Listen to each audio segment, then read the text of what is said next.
Hey, okay, so um,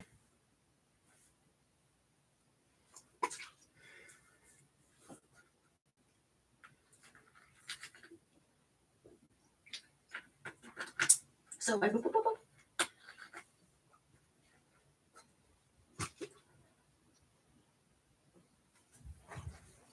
you know, I have a better blanket to cover that. Actually, would go better. You know what that that is? I don't think it's allowed to be in view on YouTube, so I put a blanket over it. But I got it's really good.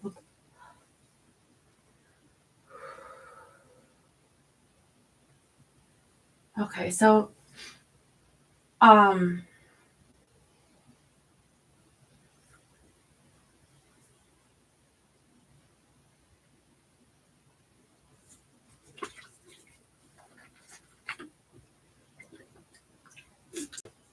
Sarah told me um to do the uh the neutral electrolyte twist tube with the water, and that would be that would be good for my heart.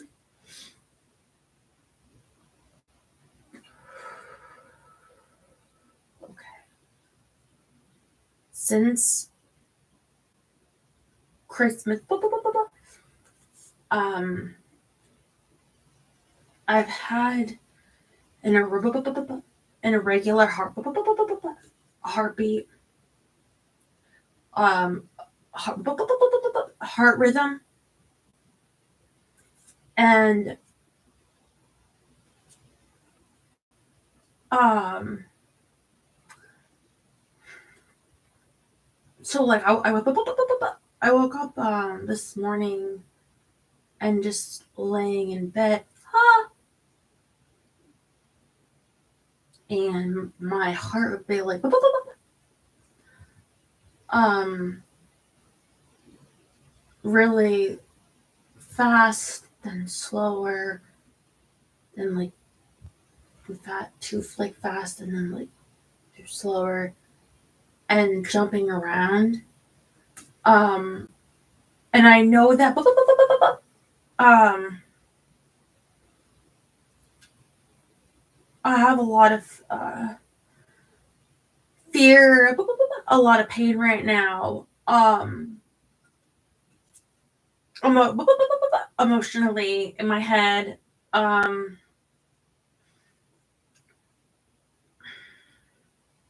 had to do some legal work more, this morning, which I know I have to do every day, but it was, well, actually, um, after the show last night, I was watching um, Squid Game, and then I actually finished this morning, and then the Squid Game, and then I was working on that, and then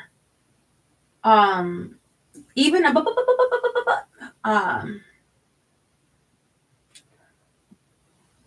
so even sorry, my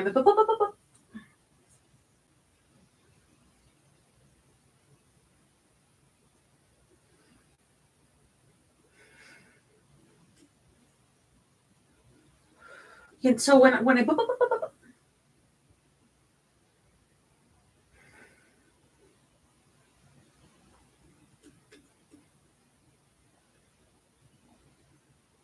okay, so I tell myself like, you're you're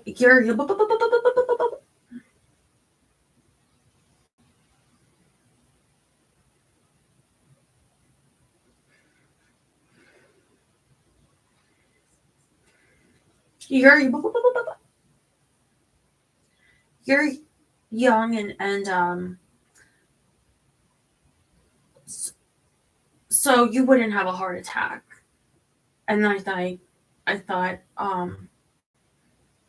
people have had heart attacks younger than me, healthier than me.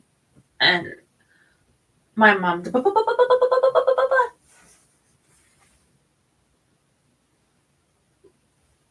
they they think died of a heart attack. Nobody knows. I mean, the guy that was there that found her.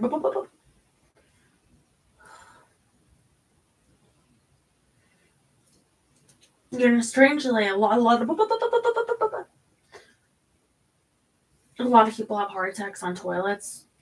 That's why they say shouldn't push. Sorry, like, you know, like to like. Huh. I mean, I don't know if that was the state of it or that, but that wasn't told. Anyway, your history of the heart problems in your family, right? So then, I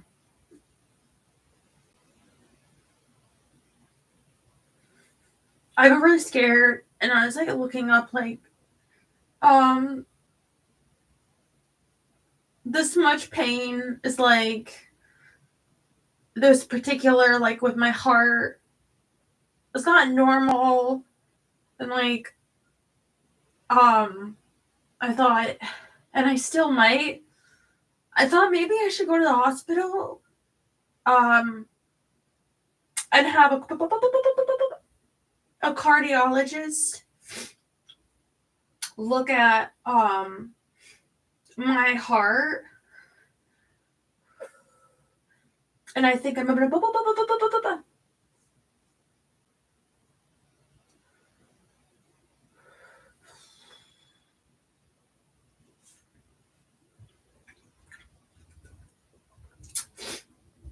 so that article I posted about the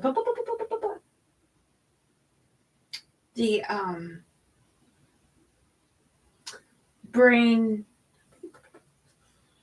and the heart, and I know that some of you have read it. The stress that give you a heart attack, but certainly also the damage. Like I feel. Thank you, Jerry. The damage. I'm afraid of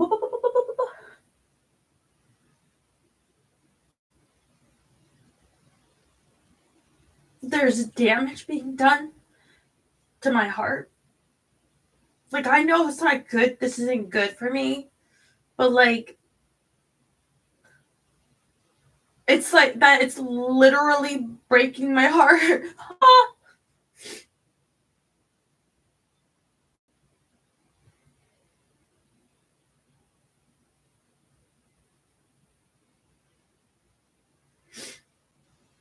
And I got really scared. And then when I was like last night, and I got messages and stuff like on my account, you know, saying you gotta find this, you gotta find. And I am, and I've already paid money, not just to the site tonight that I signed up for. That's already on it, you know. They're already on it, and they're scanning. But I already paid money, and I know it's going to cost a lot of money to do this. And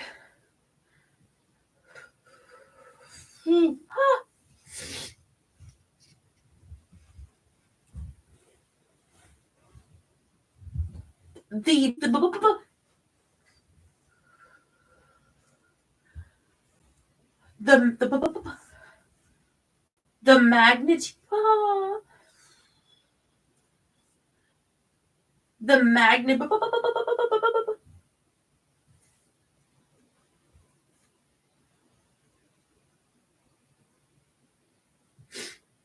the magnitude of what's happened to me.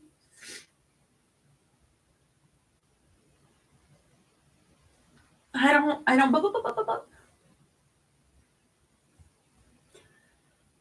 having trouble accepting it, and also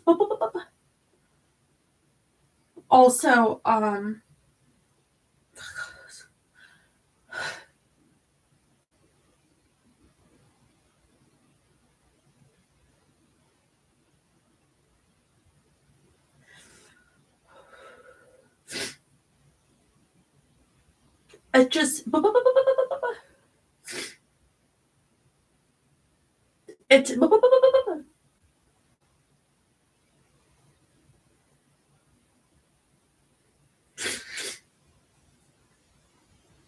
it's just so wrong. Like it's like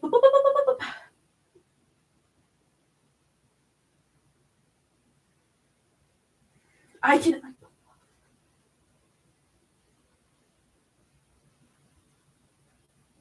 I can feel like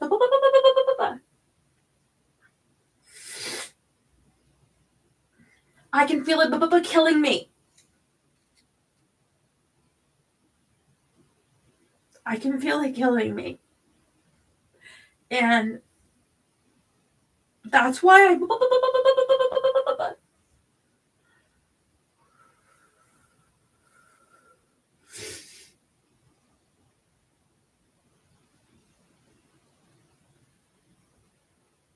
I wanted you to know that.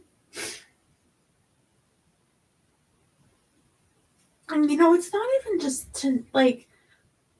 I'm sorry, because I get my thoughts misaligned, but I know it can not necessarily be like a heart attack tonight.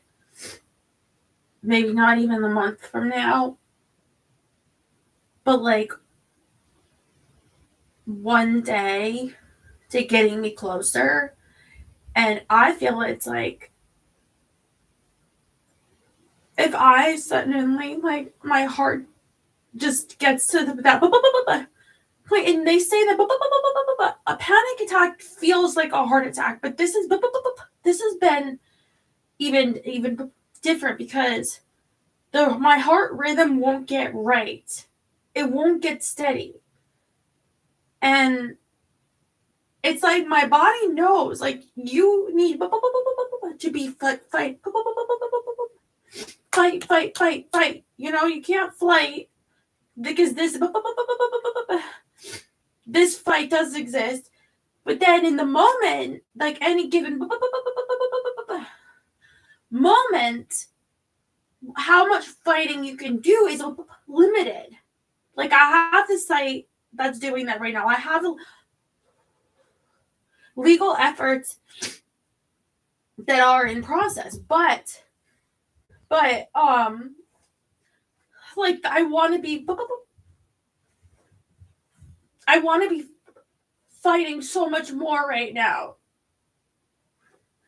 because like my heart won't let me settle. It can't comprehend the magnitude of this and feel okay. So it has to make it right. And I can't like just um and I'm having a really hard time. And there's all these different like ways, like for instance you know, there was on one of these sites that said that you should set a trap for your subscribers and like send them something with a different mark or a certain photo, and then that way you would know like the exact person doing. And I just couldn't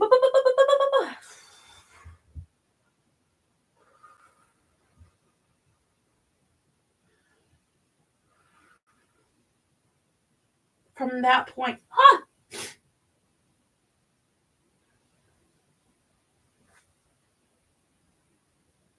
Something about that something about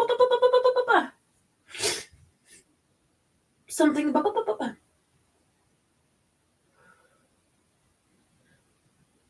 something about that was so.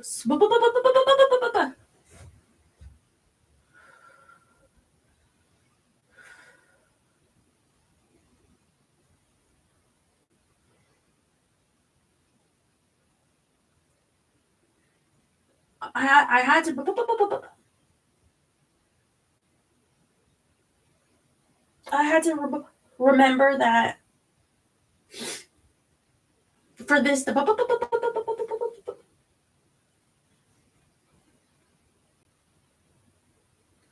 for this to happen, to me that you know, like I was saying, there's all these. Sorry, I gotta move my legs from my. There's all these different, like elements, ways like there's just so much to it. For some reason that just thinking about like like I can't entrap people because I trust them and I trusted them and I just like I was trying to like get ready for my show, my side of and it was like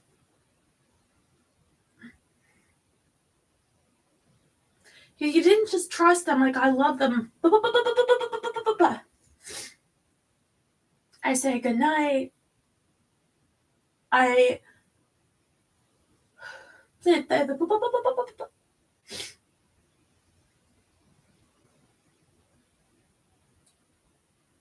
that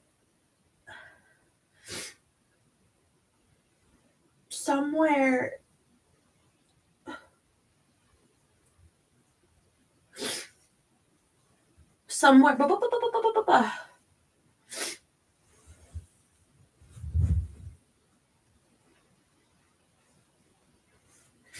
in the in the darkness was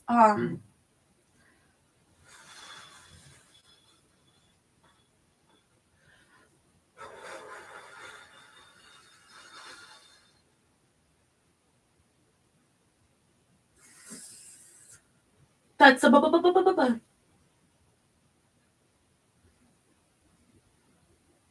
was a monster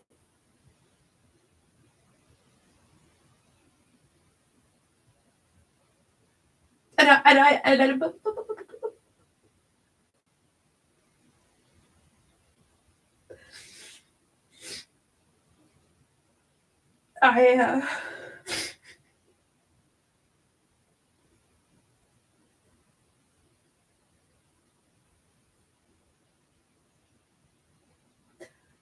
I couldn't do it. You know, I couldn't do it. And I had to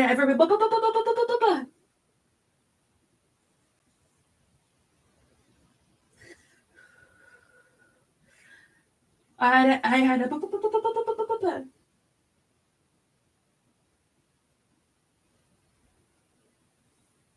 I couldn't get comfortable enough that I could do it tonight.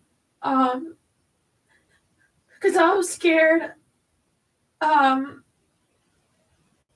If they're still out there trying to hurt me, and so I signed up for the. I signed up for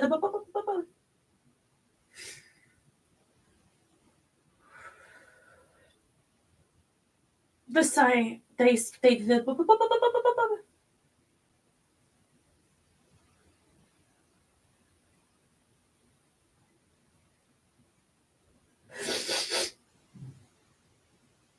They scam, like, what did they say? 80.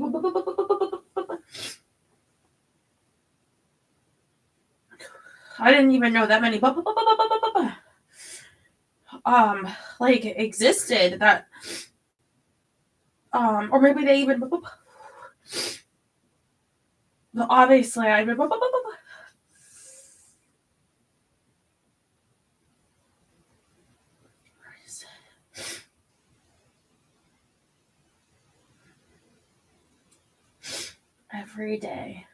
every day we crawl 80 no, sorry, it's 72,000 websites, index size 12 billion known infringements, 99% file host URL removal. I don't know what that means.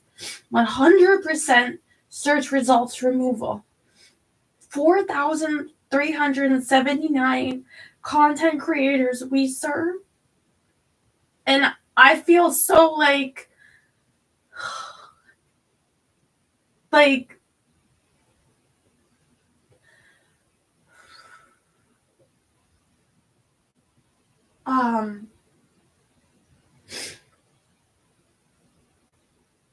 these people are heroes. Like, they help all these people, and I don't care how much that it's a lot of money, and I don't have that money, but like, they deserve it, because if they fight monsters, then like I feel less alone that I signed up. And what I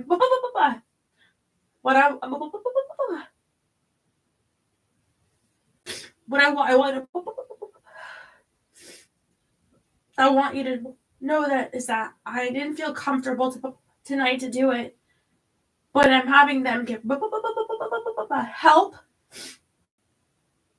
I know that there's so much more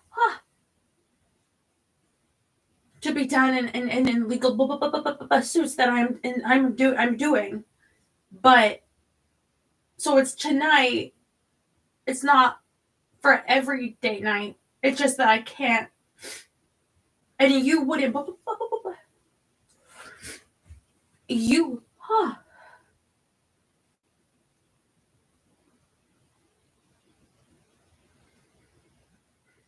you would.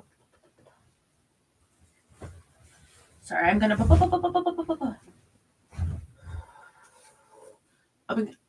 I see a paper towel. Just give me.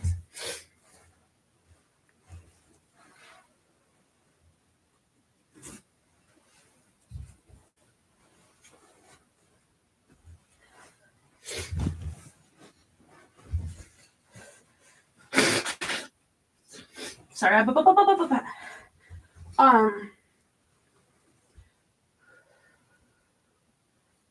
You wouldn't want me to do it if I didn't feel comfortable, and the thing is that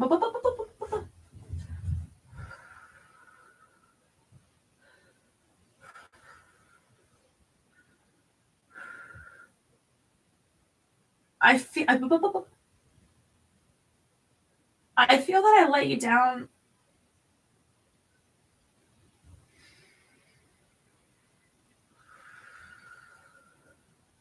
because you've been so supportive of the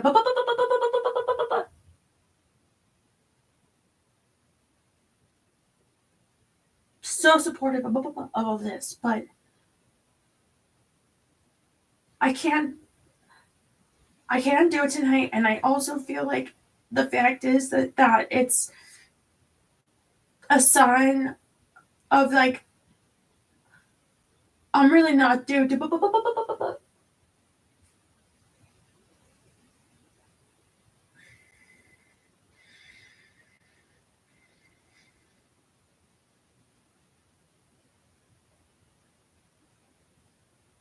Fela stayed like in the bed with me last night, and she normally guards like just the front. It's like she knows that I'm doing really bad, and I go outside or this, take a trash bag out. Then I can feel like go first. Go. Is the coast clear?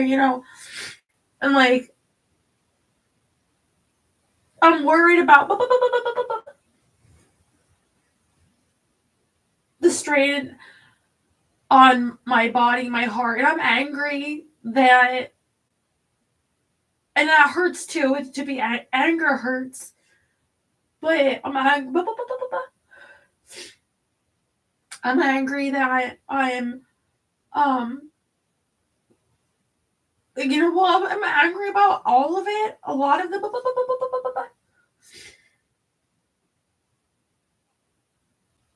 I want just to feel okay. I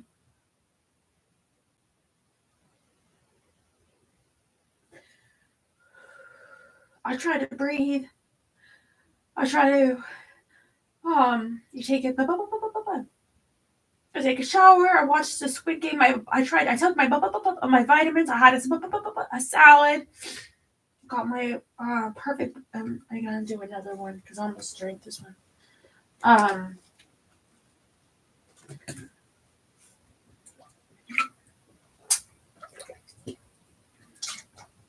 Sorry, I had to finish it. I seem to have lost the cap.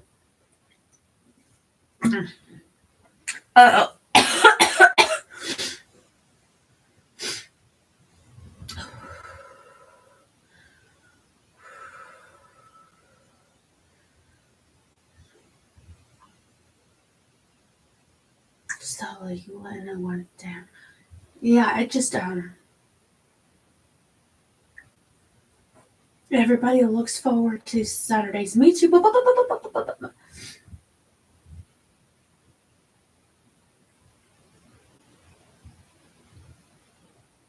I can't relax. I can't let myself feel safe. And I did everything I could. I couldn't even finish my makeup. I know it looked stomach, but I wouldn't even know the stupid lip color. But my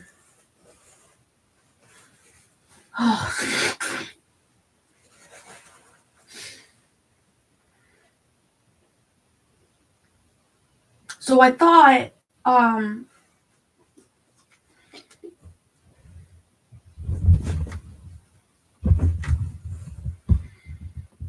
that when I read I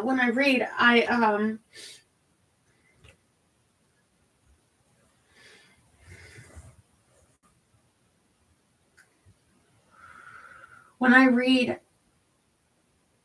it calms me down. I enter like a different place. And even though it's a Saturday, I thought, let me see the next chapter, which is chapter 12. I got you, babe. And so, if you would be so kind, I moved the camera. Well, I have you on a box. Well, not the toy box. It's still there because it's quite heavy. But I thought I could get into bed, read for a little while. Oh, here's that cap.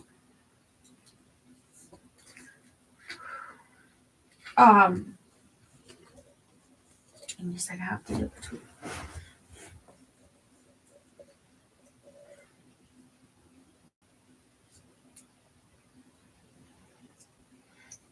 I'm really sorry for all this. I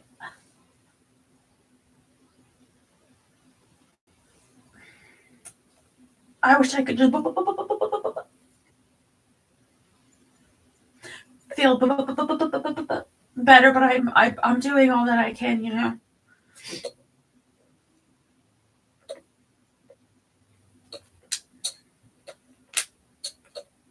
I can't escape it, and I can't.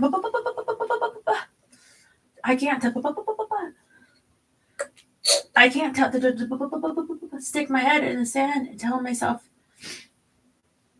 it's not real. I promise. I used to write, and I do actually every like couple weeks I would write. Did you search? Did you check? Yep, but then I didn't even understand that.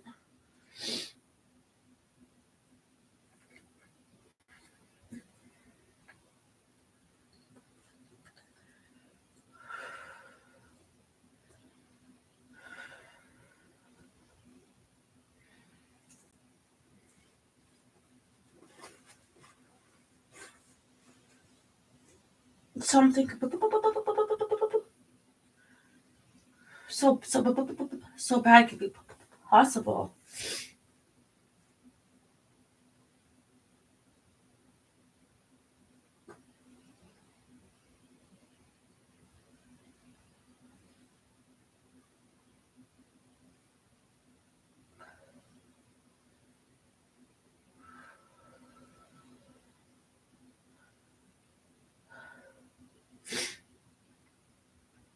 Yeah, you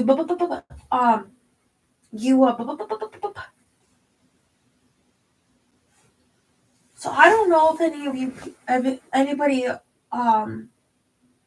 watching has any understanding or history or problems with your heart.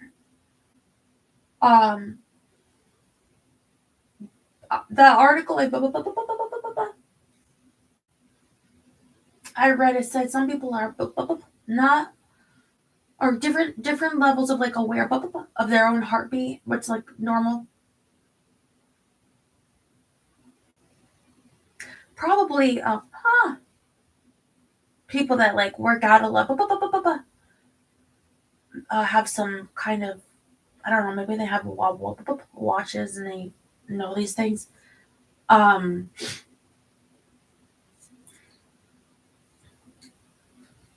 I think I feel stressed. I feel pain all the time. I feel sad. And I was, not like at work, but like Scarlett O'Hara would say, Fiddledy, I can't think of that now. I'll think of that tomorrow. I'll have to think, like, but the body knows that it's there. And you could only bury it.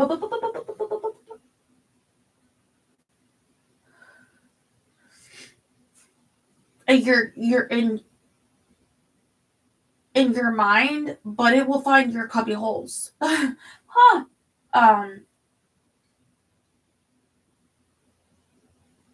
So I don't know what to do about my heart, but I can tell you that I'm scared of what I should be doing, like right now, tomorrow, for the coming days. Like when I get scared, like, am I having a heart attack? Like, what to do? Because when you panic, and I tell you, I've been getting a lot of panic. It hits like, what if they post my address in one of these places with a video, and what if they,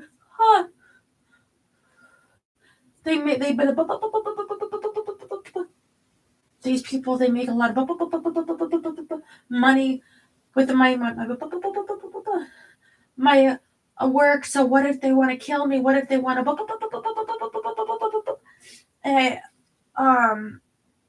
what if they kill one of my dogs? What if they same.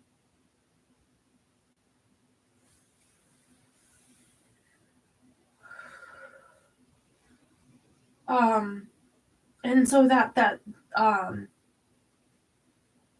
the panic. So the thing is, your brain can send hormones. It does send hormones through different glands, different ways, depending on, and it can affect everything, but your heart for one. And That's really bad, but I feel helpless to stop that because I don't want that. What I'm trying to do is to get my brain to release different hormones, like a happy, positive,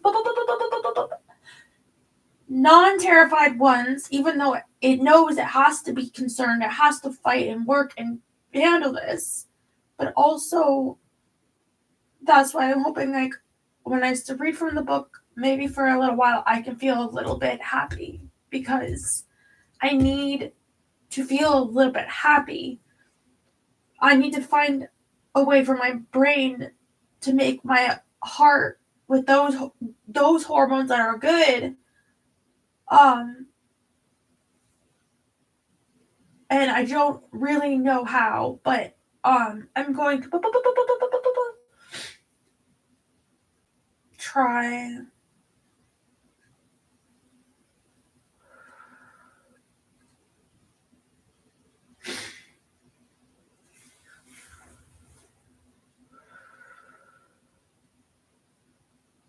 It's cortisol, not your heart. It feels painful.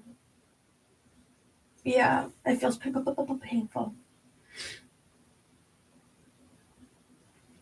Your family history and other things calms you down and read. Yeah, yeah, it does. It does.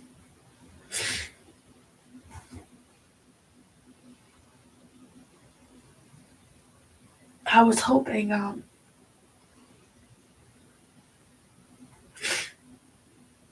I think this morning I was hoping by then I would feel better, and I am worried. Like, what if I feel oh, my eyes start to burn worse?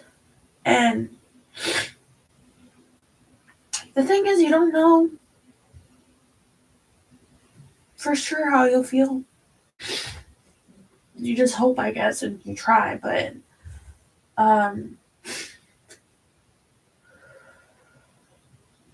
I know what's worked before, and what's worked before was reading to you. So let's try that. Even though I look,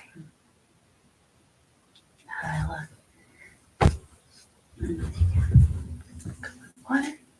Read it. Got my shirt book. Got my phone, and that's all I need. And this chair. And that's it. And this phone. Jerk. And that's it.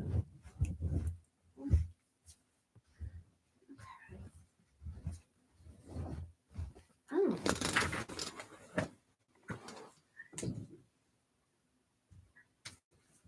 Pulling you guys up.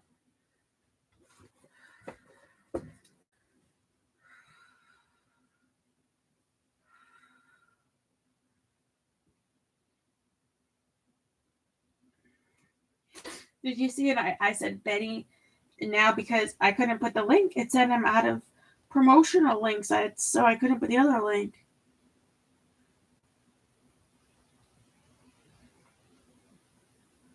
Now I had to put that baby Billy elixir because I thought that it was funny. That's what you know. What I need is those Carter's little liver pills. You ever hear that? It's like you say, like Stella's got more pantyhose than Carter's got pills, or Carter's got little pills. Sorry, I'm just looking for a link for you guys.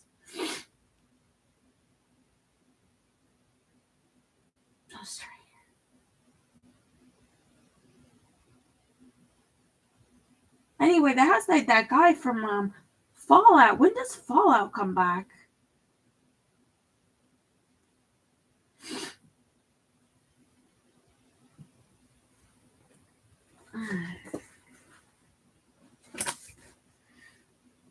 You see this bear? Daryl got me this bear. And I got a $25 gift card today for Christmas from Ray. Thank you, Ray. Okay. Chapter 12. I got you, babe.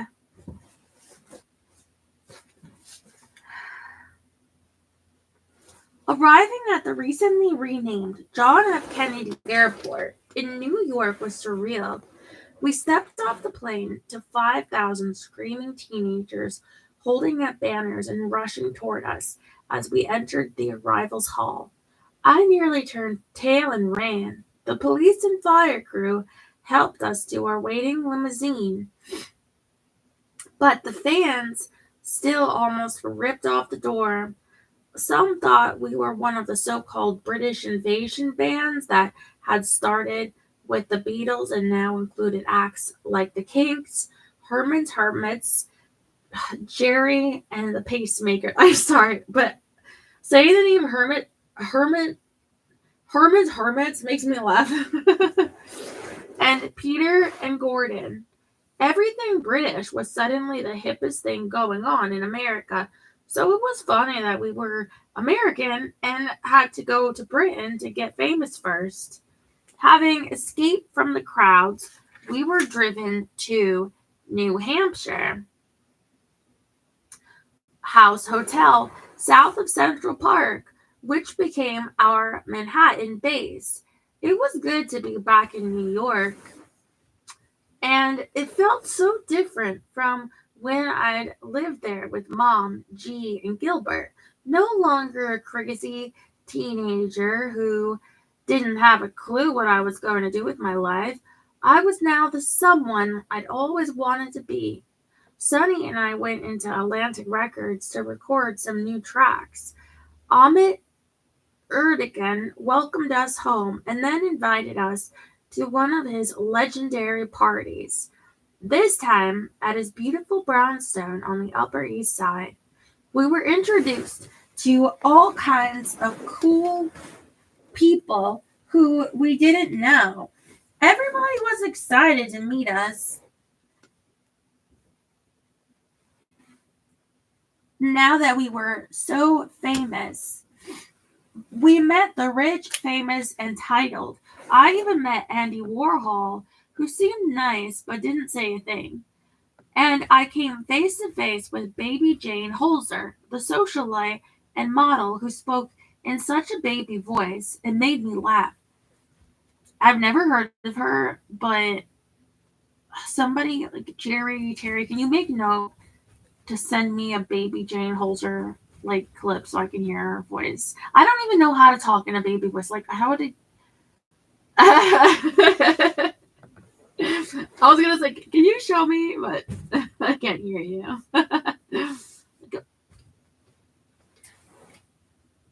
The Ahmet's wife.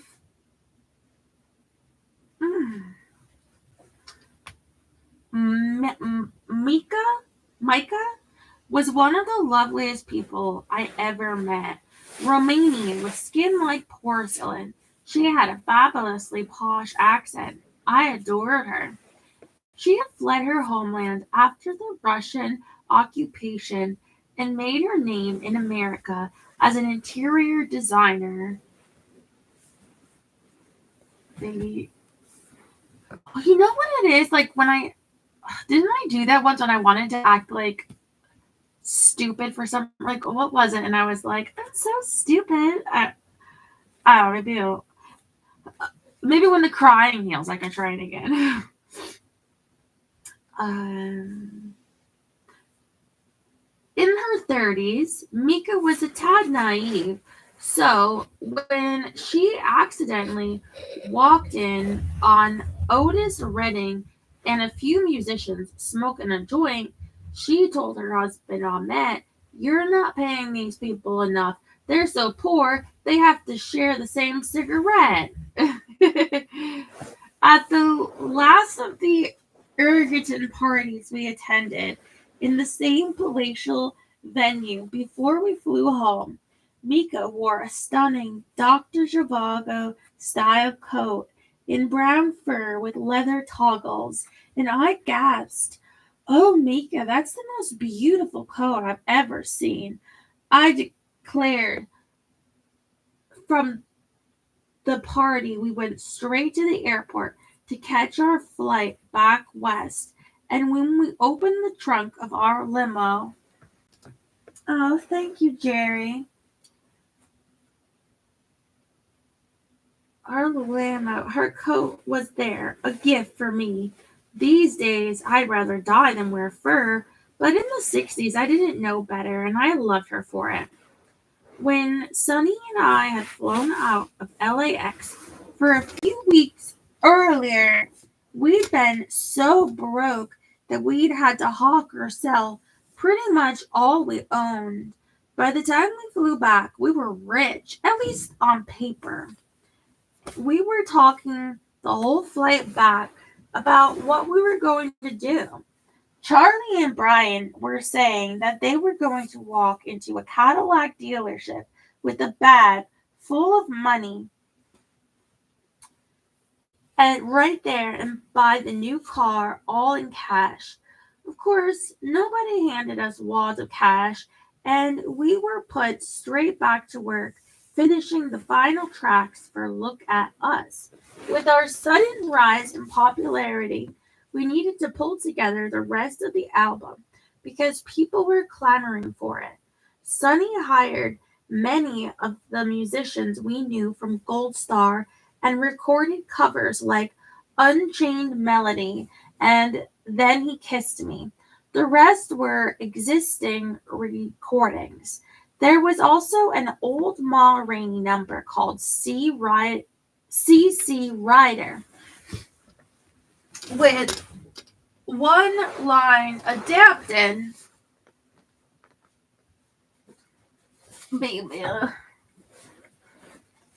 One line adapted.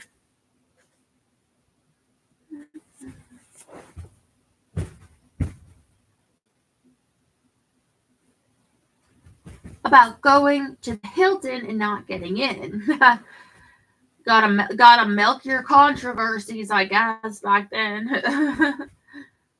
The new album sailed to the charts, as did All I Really Want to Do, my first solo album of covers for Imperial. Our star was burning bright, but everything was happening so fast that we were dazzled by it and couldn't even see our own reflection. Such was the public interest in us that Freddie Apollo from the venerable William Morris Agency agreed to represent us. Even though he had serious misgivings about our look, Freddie was a pistol and the brother-in-law of Jerry Ridgway, who was appointed our new tour manager. The suit people, as we called them, told us that being married was a big part of our appeal. They were horrified when they found out that we weren't, and soon after issued a press release that claimed we tied the knot in Tijuana, Mexico, in October 1964, almost a year to the day after Sonny's divorce. We didn't create the lie, but that one also stuck for years. They also advised us to change our wacky look, warning that it would soon become dated. But knowing that taking this kind of advice hadn't helped us in the past, we ignored them. Ironically, Freddie Apollo would much later get into drugs, especially acid. He'd grow his hair out long and start wearing the wildest clothes with beads and fringe, becoming crazier and than we ever were. That happened to a lot of those guys. Oh, you found a song. Thank you, sir.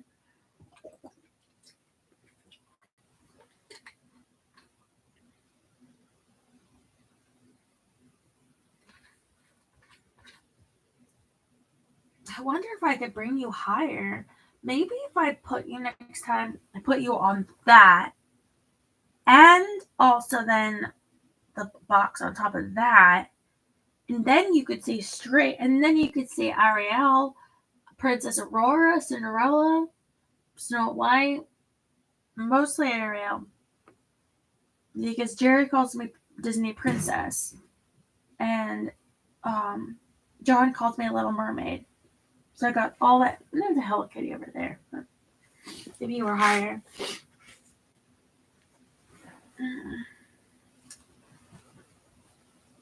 We invited onto NBC's Hullabaloo music show hosted by Sammy Davis Jr. Appearing along with the Supremes and the Lovin' Spoonful, we sang Babe with the Stones. I can't get no satisfaction. And as a closing number, we joined forces with Sammy, bizarrely, to sing the Herman's Hermits hit, I'm Henry. Oh no, where's my son? You know what? It might be. Oh.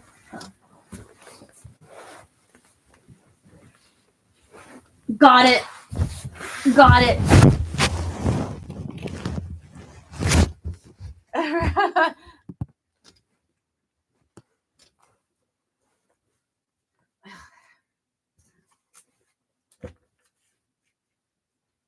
Three. Okay. V is 5 plus 3. Okay. Henry the.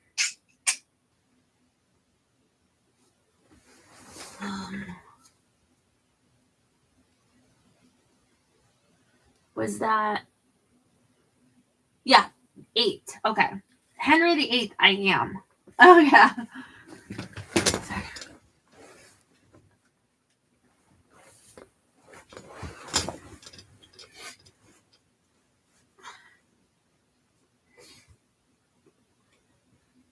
Sammy was great, fun guy, and an exceptional talent. He and Sonny became friends and shared a passion for photography, chatting about cameras for hours. Couple of weeks later, we still had what ranks as one of the most exciting invitations of our lives. When we were asked to appear on CBS's The Ed Sullivan Show, the biggest show in America watched by as many as 70 million people, and more importantly, where I first seen Elvis. Yeah, 70 million is a lot today, but then imagine when there's like even less people on the planets, let alone America. That's a lot. That's like everyone you meet will be like, oh, I saw you on the Ed Sullivan Show last night.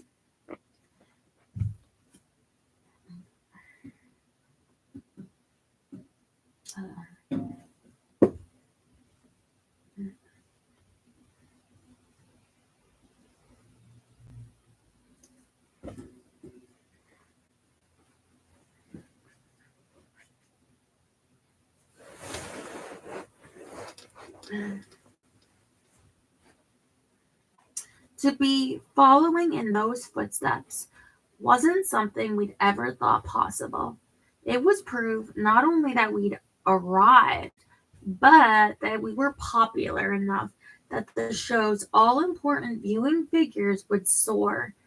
That didn't stop me and even Sonny from shaking in our boots.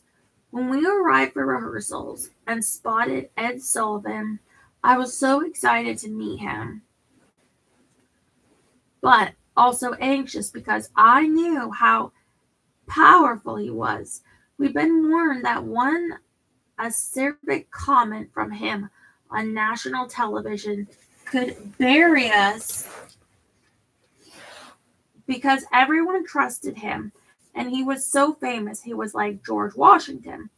Unexpectedly, he didn't even come near us.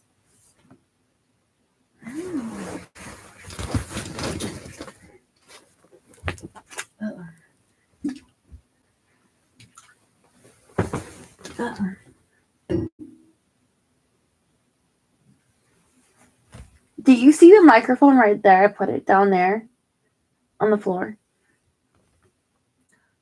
Oh no! Oh no! Do you see this in the? Let me rewind. Okay, you don't totally see what was behind that unicorn bear, unless you know what it is. So let me move that.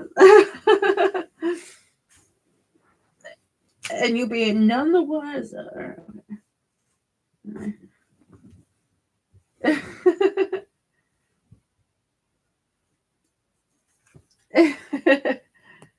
Okay. There.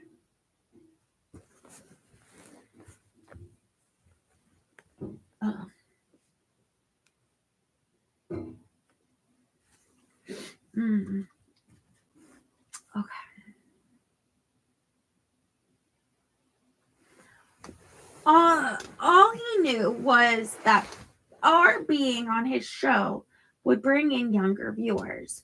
I wore my new Kelly green corduroy peacoat and pants with my beetle boots. Sonny wore taupe pants with a red and blue striped t-shirt and his bobcat vest. Once the camera started rolling, I went into sort of an altered state, but our host sprang to life and gave us a glowing introduction, calling us two fine youngsters and the current sensations of the recording field, having incorrectly claimed that we'd both graduated from California high schools.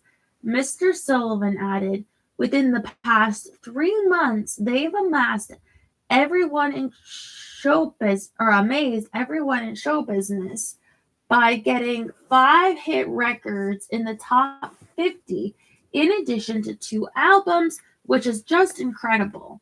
And then he spoiled it all by saying, give a big hand to Sonny and Cher. Despite being thrown by Ed Sullivan's mungling of my name on national television, we opened with I Got You, Babe. Then I sang Sonny's song, Where'd You Go, as he leaned against my shoulder. Our last number was another of his compositions, this one called But You're Mine, with lyrics that stated he wasn't pretty but belonged to me. With I never questioned why we sang unknown songs on a primetime show, as it might have made more sense to sing Baby Don't Go and All I Really Want to Do. But with hindsight, I realized that Sonny was showcasing himself as a songwriter and trying to promote our new material. It would have helped our songs so much more to do the ones that were hits, and we could have sold so many more albums and records. I mean, we were playing to 70 million people. It was dumb to do that. Almost as quickly as our time in Sullivan's spotlight began, it was over. We were wheeled in, wheeled off with another parting reference to Sonny and Cher. What? And sent home. Back in LA, we'd given up our house, so we moved back in with my mother for a time while we were looking for a place to live. Someone smart advised us to buy, not rent, which would be a first for us both. When we heard that a show home was being sold on the estate where Mom and Gilbert had lived in Encino, we decided to go look. The estate was built by Marvin Wilson, whose brother Ronnie was an interior designer Gilbert had hired once to decorate the family room for my mother's birthday. When we viewed the $75,000 single-story property at Academia Drive, we bought it on site. It had what felt to us like a huge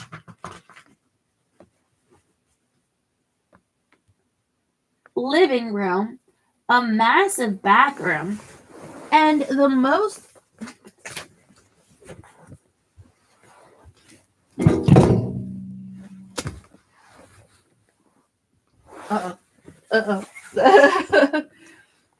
I dropped you and let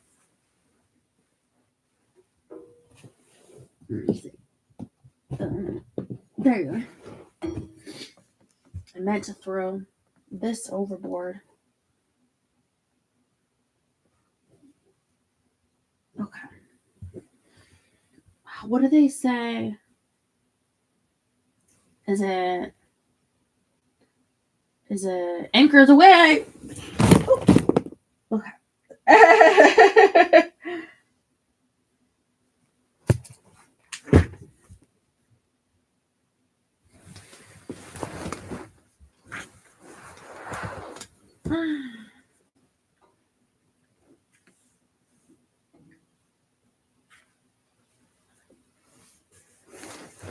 Yeah.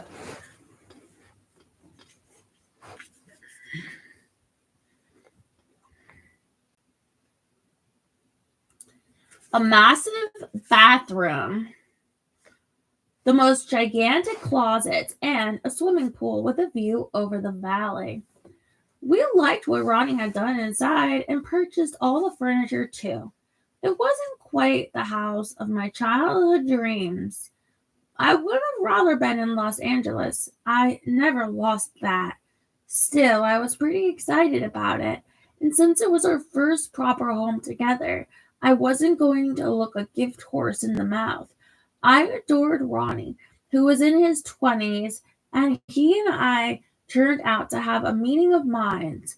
I had no idea he was gay. Well, you weren't married, Cher.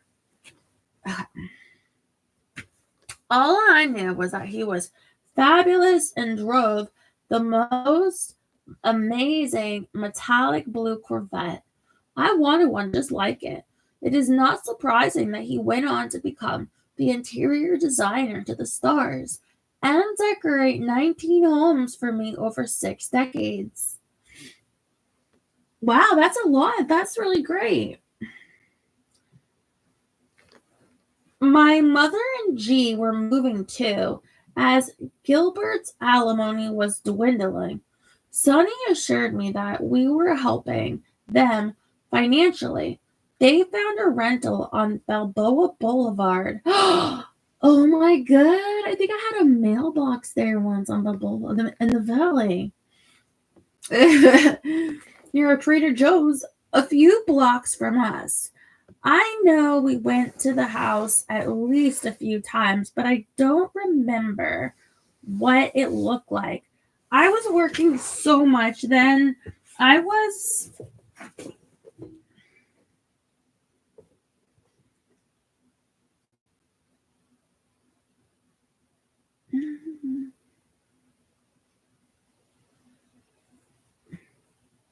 Either working too much or resting up. But it seemed like a nice enough house. Later, I started wondering if we actually were taking care of them right. I never knew how much Sonny gave them. Our lives were so insane during this period. Still a teenager, I had Sonny, a beautiful new house, and money to spend. I was so insecure about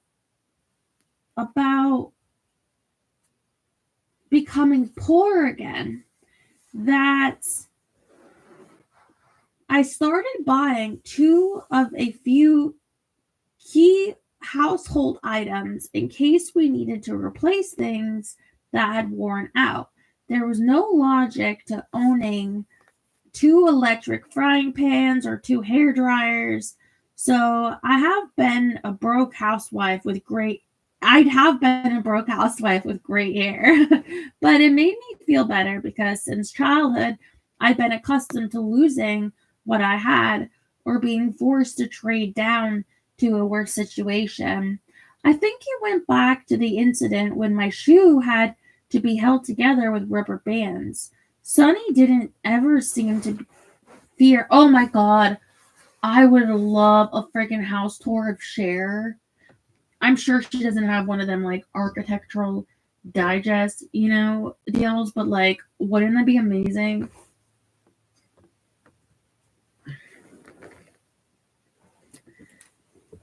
Mm.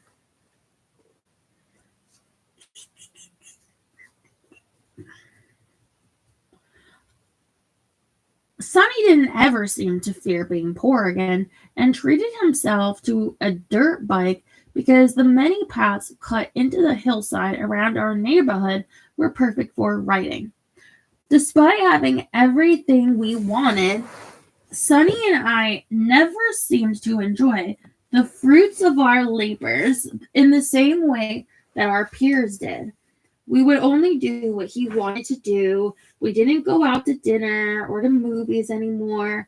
And he didn't want me to see my old friends or go anywhere without him except shopping. Nor did we go on vacation unless it was a day or two tagged on to the end of a gig.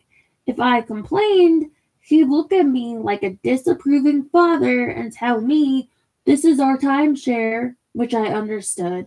We'd both been poor before, and Sonny knew better than I did that fame can be fleeting. I just never expected the pace to be so relentless.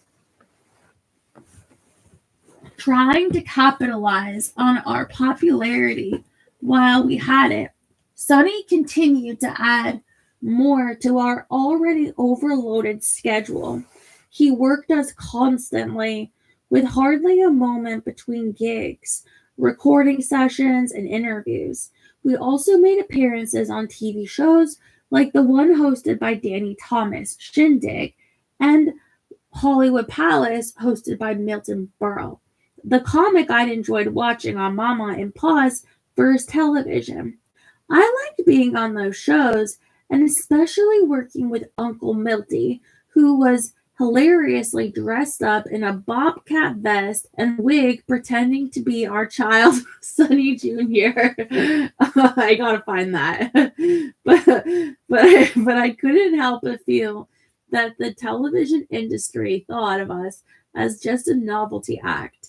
And it was tough that Sonny gave us more to do in a day than could comfortably be done. He loved doing live shows, which I liked, but made me nervous beforehand. And he was so driven that he didn't appreciate how easily I tired or how my virus came back with a vengeance whenever I was overworked.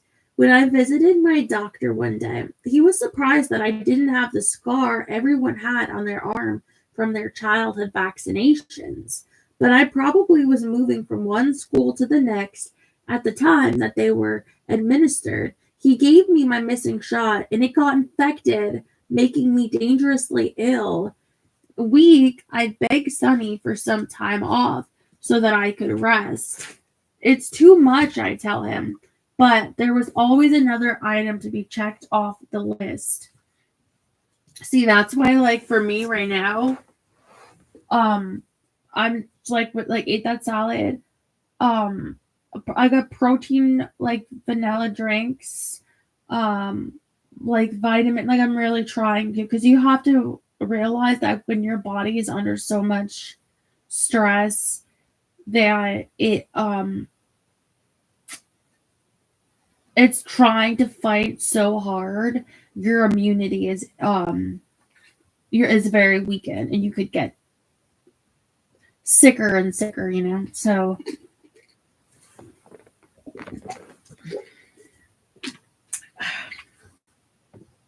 anything I can think of, I'm doing. Like, yeah. I really don't like being sick. Yeah, I said I'm just so quirky, right? Everyone else likes being sick. But I just hate it. I'll complain. Being famous was rough, but it was fun. I loved not having to worry so much about money and spending so much time with the man I loved. The icing on the cake for me came when I was asked to design a fashion line of Sonny and Cher clothing for Gordon and Marks of California. I was ecstatic. I wonder if you could find any of that on eBay. Not that I would buy it, not that I could afford it, but just to see.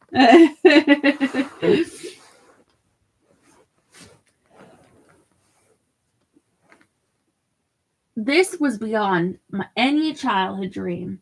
Everything in the collection I put together was a copy of the things Sonny and I wore, including unisex faux fur vests, sleeveless tops, and elephant bells. Our line sold out so quickly that the company couldn't keep up with demand. There were no dresses and none of the new mini skirts that were all the rage because Sonny wouldn't let me wear them. I guess he thought they'd sexualize me too much and compromise our image, or attract the attention of other men. In a strange way, his jealousy flattered me. It sounds crazy now.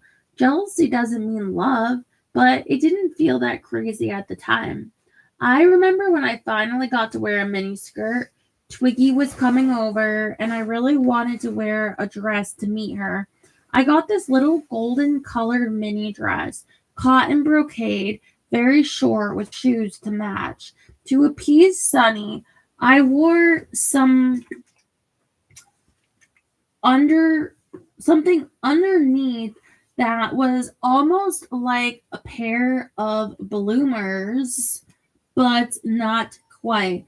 They were my own thing, just something slightly longer to put on under the dress so that I could pass the outfit by him, but also still look cool. Having discovered that our address from a magazine article Sunny arranged, teenagers would turn up at the gates of our Encino house, eager for a glimpse of us. We also had an S and a C on the gate. Before the article, it didn't seem like a big deal, just something fun. But then after, we'd see kids coming up to our gate that was so clearly labeled. Hello, was this before or after the Manson murders? Although then again, on the with her, Sharon Tate, I mean, I don't know that they were even targeting her, just like everyone, right? But still, before the article, it didn't seem like a big deal, just something fun. But then after, the kids kept coming over. The gate was clearly labeled. Loving the attention, Sunny would invite random fans in to talk. Oh God. And tell us what was troubling them. So I never knew who was going to turn up next. He also signed me up to pen a Dear Share column for Teen Beat magazine. I started by reading the letters and responding myself, but I got so busy that the magazine had one of their staff do it, which is a shame because I'm sure the responses about acne or boyfriend trouble would have been much more authentic if I'd written them from my own 19-year-old perspective. Regardless, every young girl I met seemed to want to tell me her problems, something I hadn't counted on at all. I wanted to be famous, I really had. But when it happened, it was a lot more of a responsibility than I'd imagined. One girl named Joey, who was 17 and still in high school, became a regular visitor with our English friend Ray. I would later learn that she was the younger sister of the woman who'd owned our apartment building on Franklin, and I had once asked her what kind of mascara she wore that didn't run in the pool. She also looked a lot like me. One day she came alone and seemed surprised that I was there, telling me she was expecting to meet Sunny and Ray there. It never occurred to me that there might be something strange about that. Instead, I told her, well, I'm going shopping if you want to come. She jumped at the chance, so I took her to my beautiful new Excalibur. I took her in my new beautiful Excalibur to paraphernalia on Rodeo Drive, where we had a blast trying on wacky vinyl outfits in primary colors that were cleaned by spraying them with Windex. After that first shopping trip, she started hanging out with us all the time, which I loved. She and I got along so well and called each other Betty. We still do today. Oh, wow. That's so nice to have a friend for such a long time. The only time Sonny allowed me out of the house on my own was to go shopping. I guess he thought retail therapy made the hard work feel worthwhile. I loved being out on my own and would go whenever I got the chance. During one of these outings, I was walking near Rodeo Drive when I spotted in a shop window an amazing pantsuit with psychedelic check pattern and a big red stripe down the front. Walking in, I said to the sales assistant, "Oh my God, I love that. Where does it come from?" She took one look at me and said, "It's very expensive, miss," and turned and walked away. I followed her and asked politely, "But who's the designer?" With a sigh, she replied, "Rudy Gernreich. Could I try it on?" The sales assistant gave me a thin smile. "Miss, as I have already explained to you, that item is very expensive." See, it's like, is this your memory or is this just a scene from Pretty Woman, you know? Because I'm just imagining this clerk's like, "It's very expensive." I'm like, oh, okay. Like those sales clerks in Beverly Hills aren't bigger whores than she is.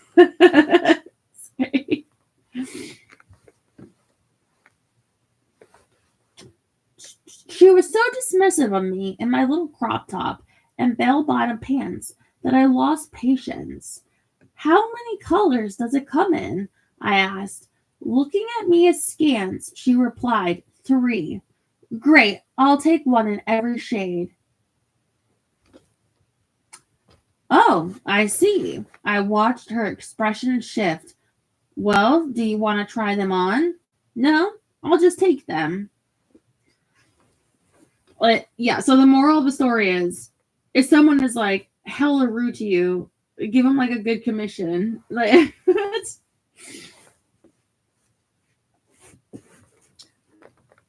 please.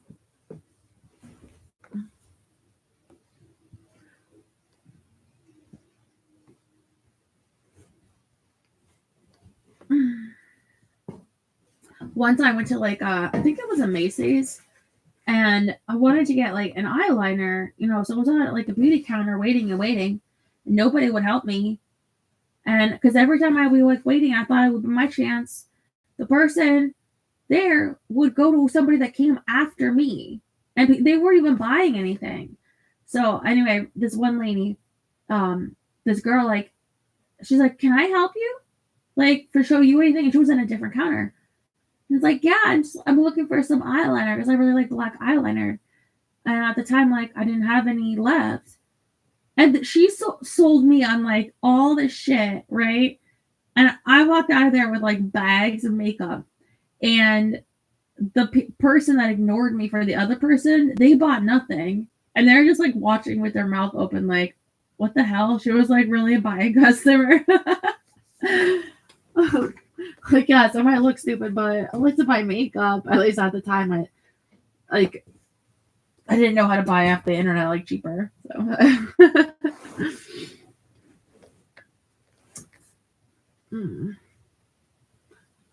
I'm pulling out my credit card and slapping it on the counter.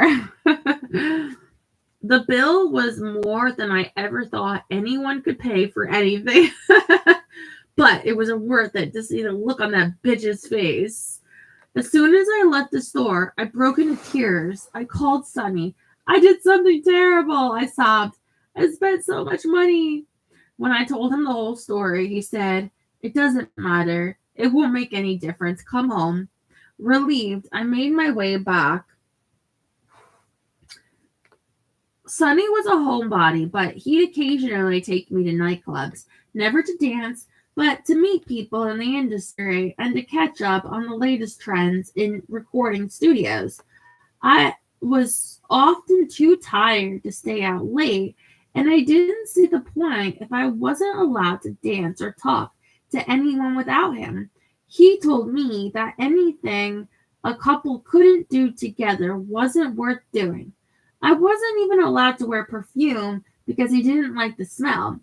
That was disappointing because I loved perfume, but I still didn't realize that I was slowly having to give up a lot of myself. He wouldn't even let me listen to music. Meanwhile, Sonny gave up nothing. Truthfully, I don't think I ever met a person before or since who was as private as Sonny. He hid so much of himself and after the beginning of our relationship, he never asked much about me either. At the start of our time together, he asked me lots of questions, shared a lot about himself, and seemed to relish getting to know me as a person. But that tapered off.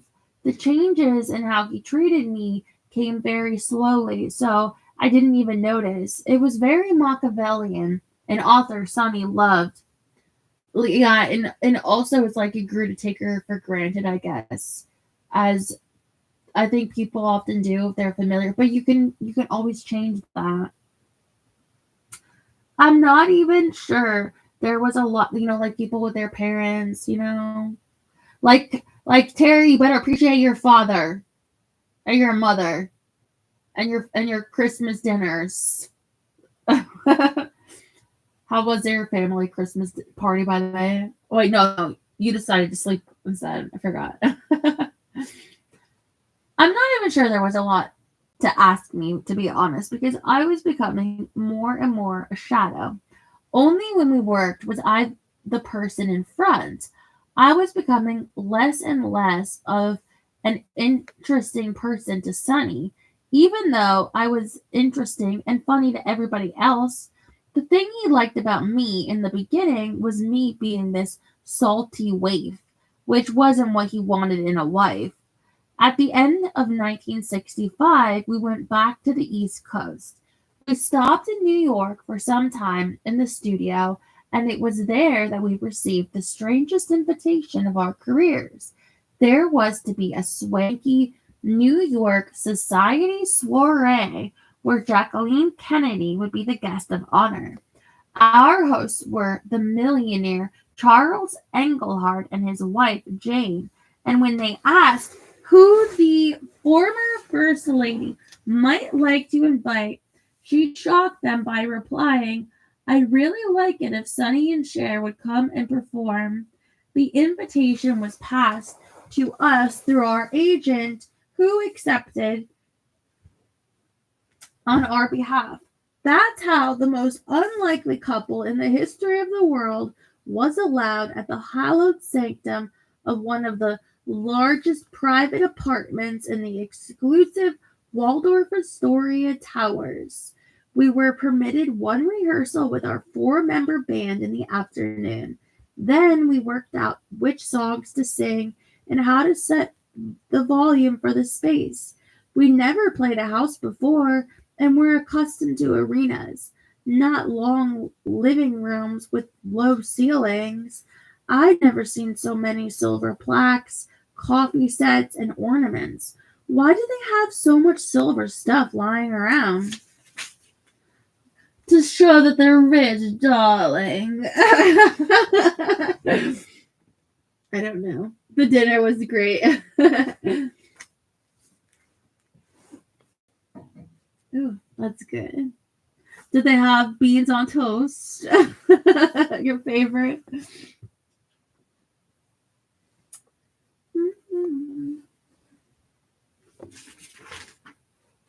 I wondered, although I later discovered that our host was the heir to a platinum fortune, and the items I was ogling were platinum and worth a fortune. Not that this meant anything to me, as I didn't much like them. When we returned later that evening, the 20 or so invited guests were milling around, sipping champagne in black tie and satin gowns.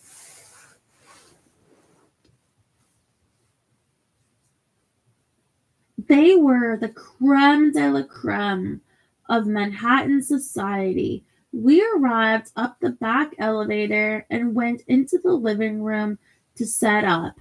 Everyone else was far away in the dining room. We were invited to the dinner. I was far too nervous about meeting the widow of JFK to eat, so I couldn't have cared less. Sonny dressed in his trademark vest, but I'd gone to Bendel's and bought myself a beautiful French green velvet military style jacket and matching pants, which I wore with my black Arnello and David Beetle boots. I looked like a little soldier. I cut my fingernails into squares rather than ovals, which nobody else was doing back then, and my hair was shaped into a point at the back, like I'd seen in a magazine. There was a time when I'd cut my bangs to a point too.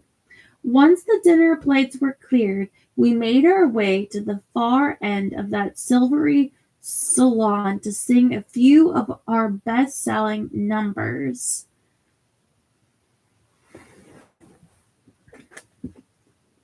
Before the guests were served desserts, I'm sure it was a surprise to everyone, but they clapped politely.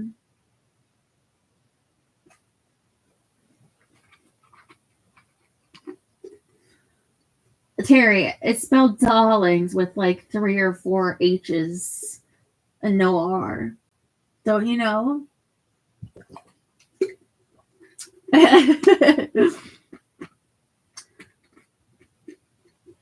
When our set was over, the staff started to hustle us out the door. But Jackie asked, "But wait, where's Sonny and Cher? I wanted to talk to them over dessert."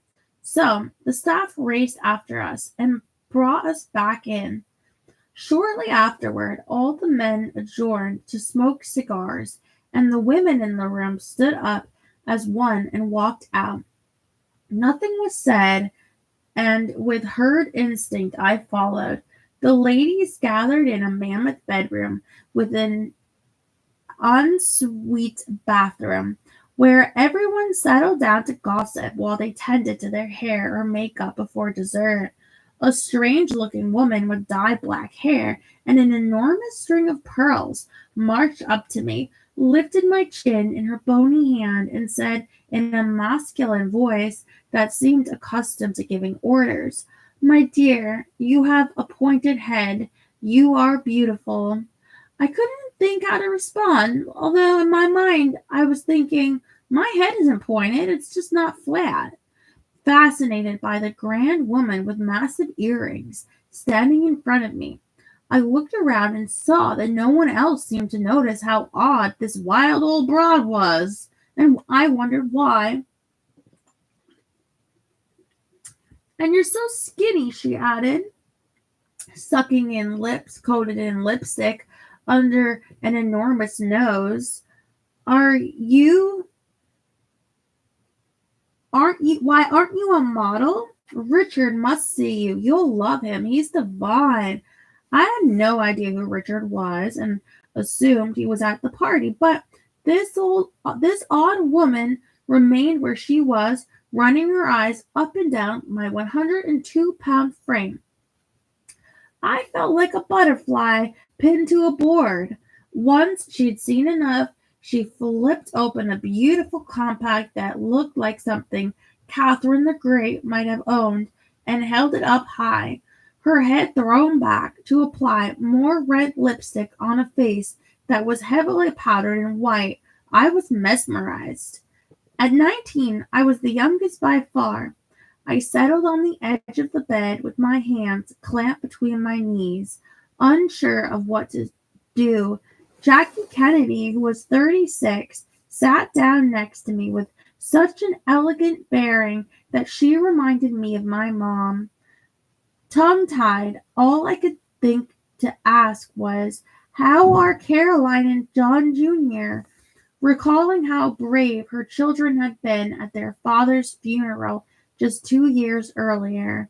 "They are very well, thank you," she replied in that breathy, almost transatlantic accent. What does transatlantic accent mean? I know what trans means, but not an accent. I feel like everybody loved Jackie Kennedy, like especially back then, because she seemed like, just from what I see in the you know ephemera about her that's remains of the time, she seemed really nice, like that if you met her in person, that she would have been nice, that she would have been like a nice lady. I don't know about after, like, years later, because you gotta hold like a hurt when your husband is murdered right next to you. But I mean, when she was first lady, she seemed like just really nice. A mixture of American and British. Okay, like, but who? Give me an example of who has that or would have, so I can listen to them later. Like a person that had that accent. Yeah, or that you think that. Oh, the one that dropped that.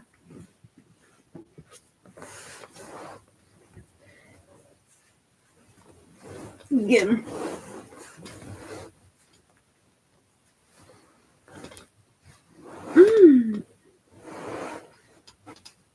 Try on Christian Louboutin. You think I can afford Christian Louboutins?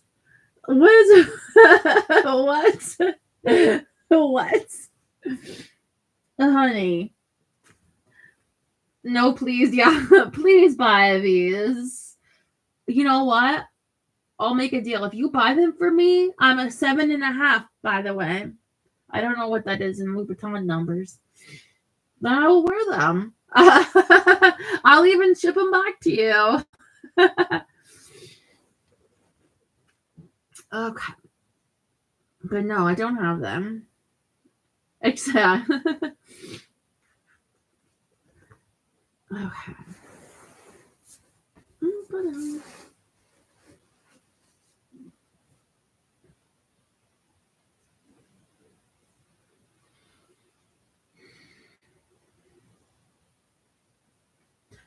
I Got You Babe is one of our favorite songs, and the children love to sing along. She was so sweet and kind. See, when we went back into the dining room, Jackie sat us immediately to her left and was great at putting us at ease.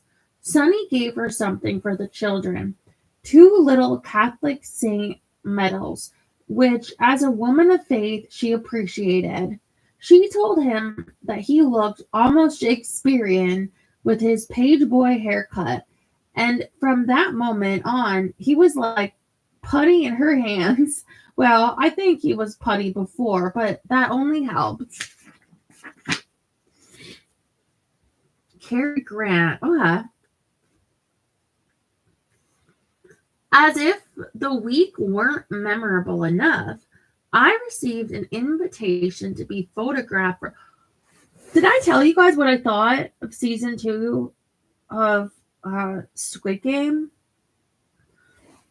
Up into the last episode, and even during the entire last episode until the end, I thought it was a masterpiece. But I will say that the ending is like cliffhanger.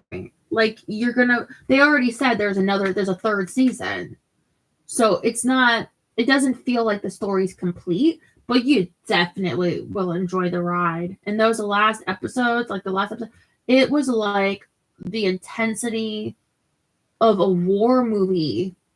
It's like you're like in the war. You know what I mean? Like I don't know. I just think I think you'll enjoy it, but you won't feel it's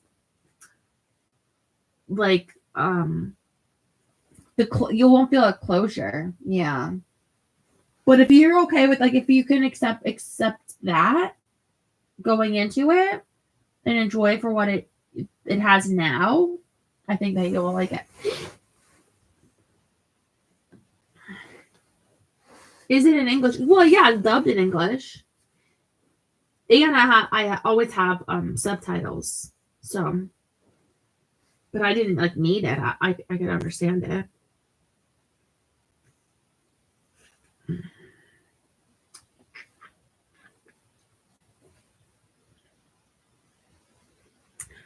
As if the week wasn't memorable enough, I received an invitation to be photographed for Vogue the next day, and I almost fell out of my chair.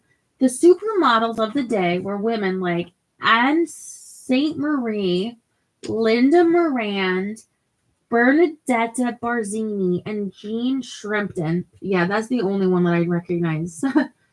But the androgynous teenage British model, Twiggy, I don't know that Twiggy was androgynous. I mean, yeah, she was very much a girl, I thought. Had also come to the fore, making pencil-thin girls like me fashionable.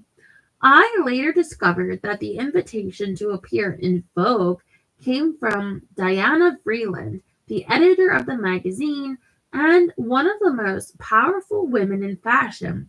This industry legend was the lady who'd admired my pointed head at the party. With a striking appearance herself, she was an innovator and a champion of those who were unusual looking or showed character. Oh, let's be real. Let's be for real, for real. Diana Vreeland is genius, iconic, just brilliant, one of a kind, amazing, every wonderful thing, and also fuck nuts crazy. The woman was completely nutters. Okay? So that's why she said weird shit to you. But it's an honor to have her say weird shit to you, so sorry.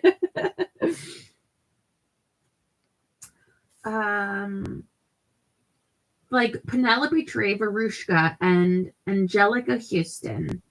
Angelica Houston, who is from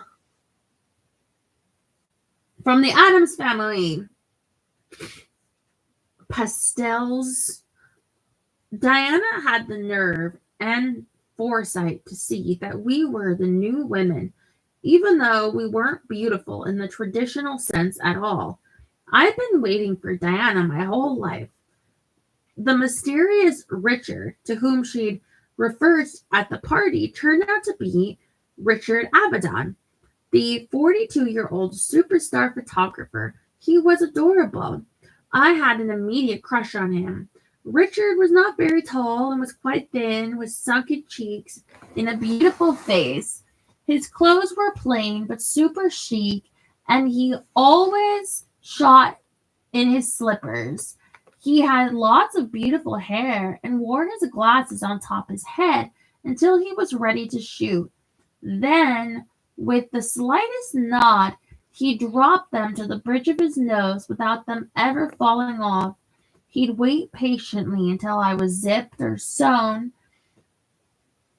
into the newest outfit, while our gallant and eccentric makeup man and hair designer supervised.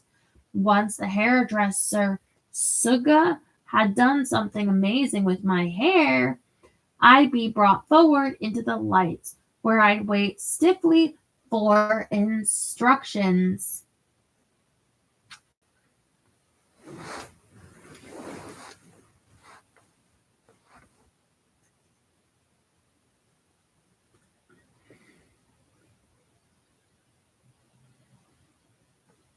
My childhood fantasies were coming true, but I was skittish and so utterly clueless that at first I remained like a statue.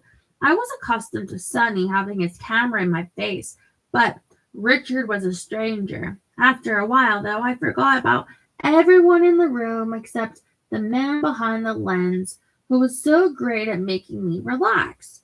During my first photo shoot, he shot only 2 setups of me, one of my naked back with my face shadowed in profile, and one close-up of my squared-off painted fingernails.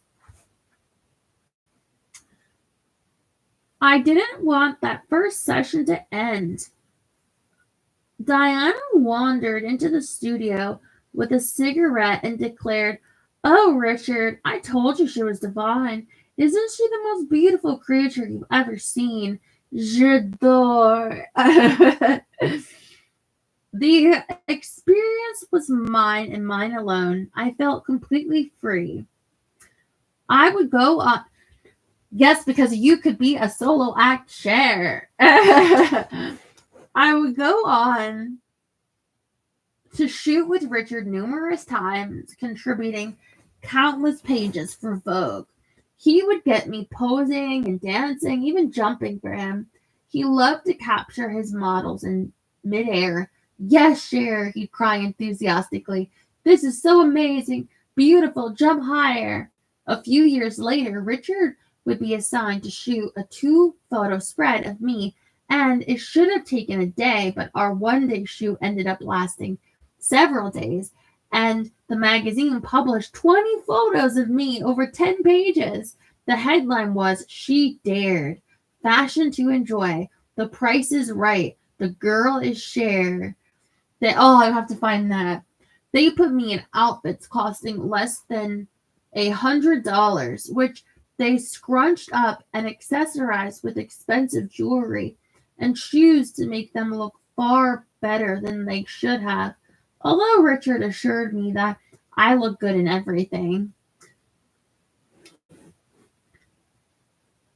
And Richard and his stylist made me feel truly beautiful for the first time in my life. Nobody else could have persuaded me to pose virtually naked in a backless dress. Despite fearing what Sonny might say, I knew he was coming back to pick me up and would want to look at the Polaroids. I was nervous because I was certain he'd flip out when he saw my backless pictures. Although I was seated in the shots, it was clear that I was naked beneath the fabric I was holding to cover my breasts. I don't know how I got talked into this, I told Diana and Richard. Sonny's going to kill me when he sees these. That's when Diana Vreeland showed me what she was really made of. Because when Sonny arrived, she moved in on him like a pro, with the kind of charm I'd only previously seen in Warren Beatty. Cornering him and gushing about me, she told him how amazing the photographs were, like a piece of art, with my hair going to a point, and said that no one had a back like mine, and reminded him that Vogue was the most prestigious magazine in the world. She completely won him over before he'd seen a single shot. When the shoot wrapped, I shyly asked Richard if he thought I might ever appear on a Vogue cover.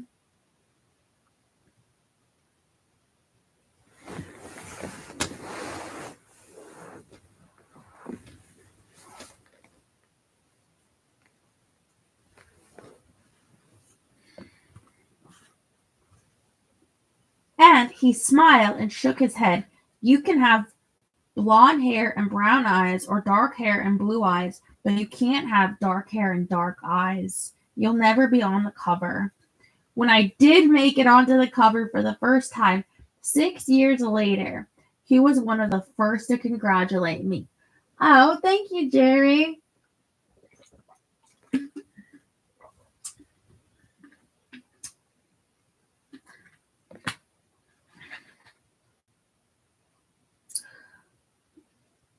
I was just thinking, and they were like, no, she has the greatest bag. I'm like,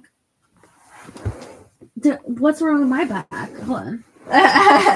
Do I have a back that could be in Vogue? Like my pajamas. Vogue, Vogue. I don't know all the words. Meanwhile, back in Los Angeles, Princess Margaret, the Queen of England's sister, had flown in for a series of charitable events with her husband, the photographer Lord Snowdon. Having read all about us in the English press, the princess invited us to perform at the Hollywood Palladium. This came as a surprise because the old guard either had no idea who we were or thought we were freaks. It boggled the imagination how much that wasn't our audience. The best that could happen is we'd live through it. We did not want to accept, but we couldn't say no to Princess Margaret.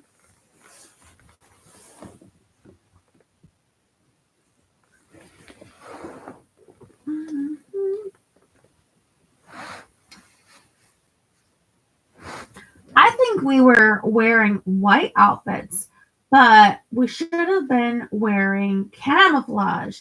The whole event was a fiasco. It started late. The princess had laryngitis, and Frank Sinatra was dropped out at the last minute, so Bob Hope introduced us instead. There was no stage, so we stood on the dance floor. The acoustics were so bad that, coupled with the sound problems, we performed terribly. Peter Bogdanovich, a man I would later truly dislike for a myriad of reasons, was then a critic for the Saturday Evening Post and claimed that we howled like a pair of coyotes. The audience must have agreed because very few people applauded, and halfway through our set, Princess Margaret asked for the sound to be turned down. Oh no! Because she had a headache. The engineer then accidentally cut the mic and interfered with what we could hear, which threw Sonny completely. He got angry. I was mortified, and we couldn't wait to get off. It was like a bad dream that we couldn't get out of. We just had to stand there and wait for it to be over. Peter Bogdanovich did more than just attend the concert. He moved in with us for 3 days to write a 6-page profile to be published in April.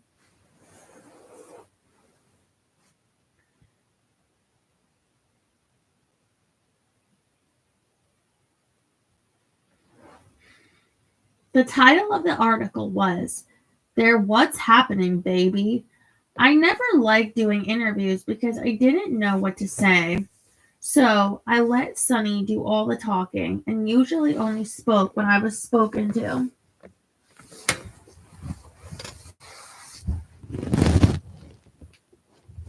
Oh, sorry.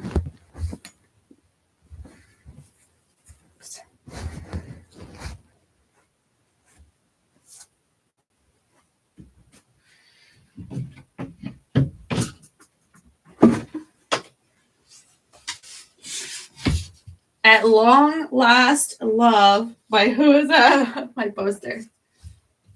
Peter Bogdanovich. No, it's not. It's that I particularly. I don't like him actually because hold on, let me put this on.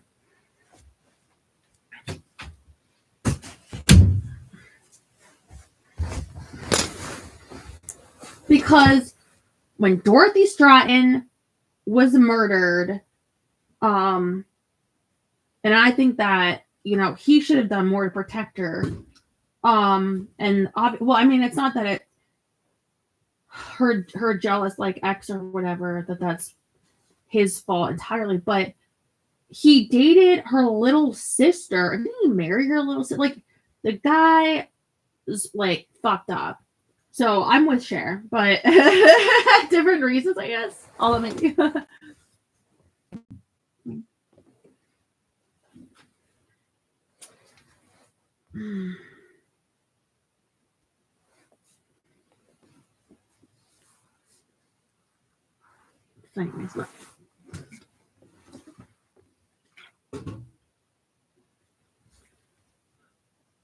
No, because Dorothy Stratton had her head blown off. And she wrote a book about her, The Lost Unicorn, or The Killing of the Unicorn, or something. And there's photos of it like online, but you don't want to look at it because it's just gruesome. But it's like he didn't do nothing to protect that girl. I'm sorry.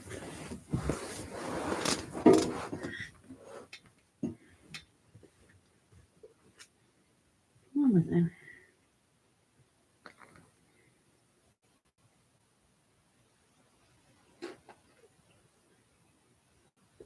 Hoping to get me on my own, Peter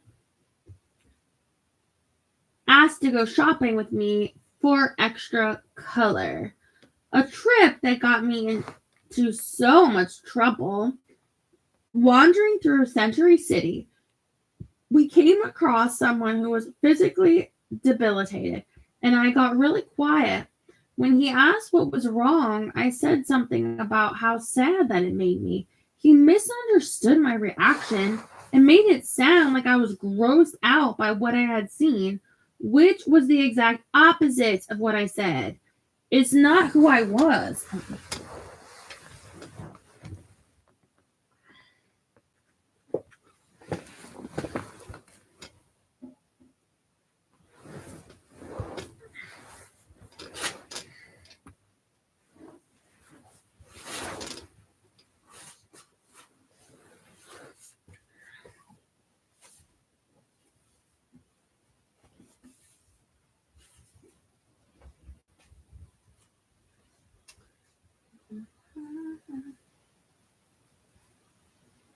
It was more who he was. He also quoted me as saying that I sometimes felt like punching my mother. I thought every daughter secretly did. Well, share. That's such a good quote, though. You knew you would publish that.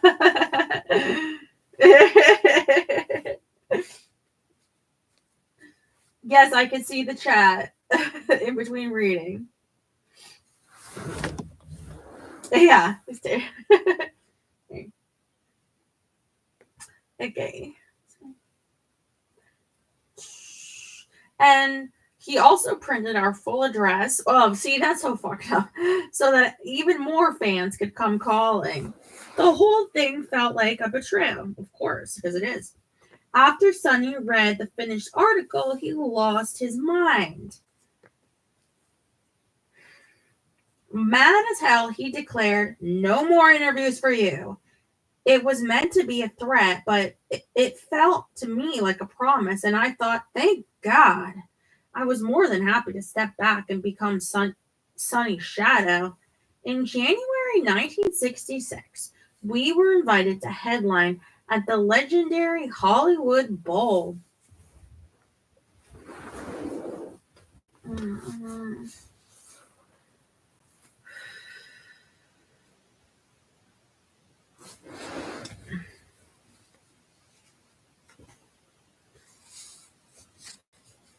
I love when you shut up and just listen to me read. Does that make me odd? No. I'm playing with you, kind of.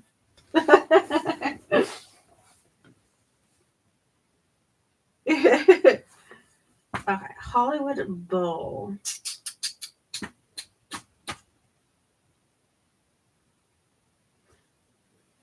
A venue we only played at the bottom of the bill. To be at the top this time with the Righteous Brothers, Jan and Dean, and the Mamas and the Papas supporting us was a thrill. It was even more thrilling when tickets sold out in 24 hours. For the gig, I wore my yellow plastic trouser suit with my white beetle boots and felt like $1,000,000. Of course, we end our set with "I Got You, Babe." I was loving playing concerts, but this closing number made me nervous because our fans would almost always rush the stage. Sure enough, at the moment the first few chords were struck at the Hollywood Bowl, the kids pressed forward, with several of them making it up onto the stage, even though they had to wade through a pool of water to get to us. That is so dangerous. Like, give me shelter, you know?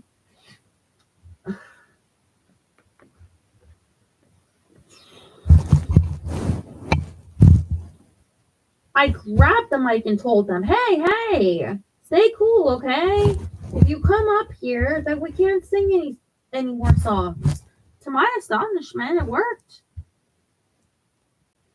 Grandpa Roy was visiting my mother from Oklahoma at the time of our headline gig, so I arranged complimentary tickets for him, Mom and G.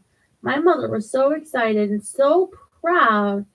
That was a very happy night for her and poignant for my grandfather, the man my mom and I got our voices from. That night, watching me on stage as the crowd went wild, Grandpa Roy almost choked on his tears. He leaned into my beaming mother and told her, That's you up on that stage, Jackie Jean. It's you. At another concert in San Francisco, the crowd got so whipped up with excitement as we were on stage that they broke free and stormed us. One girl started grabbing at Sunny's moccasins and had to hop backward to keep her away from it. He had all his money in that moccasin because he had said nobody would think to rob you there. This girl was pulling on it and he kept hopping backward. I was thinking, oh shit. The people all around us from our group were laughing their asses off at how he was dancing backward to avoid her.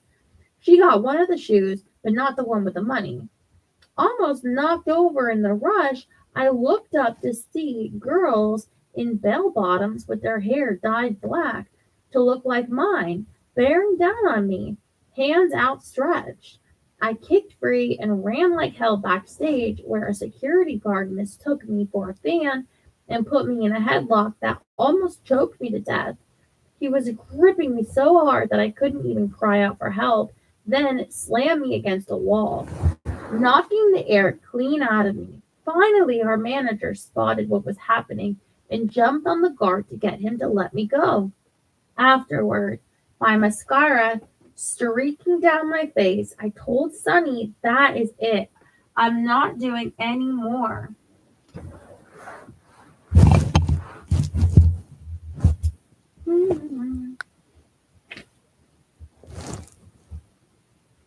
It took all his powers of persuasion to convince me that it wouldn't happen again, that we just had to give it one more year. As a way of making me feel better, Sonny took me to the seaside town of Sausalito for the day. I'd always wanted to go to that pretty town right on the water, and we had one of the best days of our lives there. It was foggy and atmospheric, with a little artisan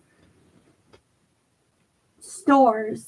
We ate pizza in a pizza parlor and literally skipped up and down the street together, making waves in the fog like a couple of kids.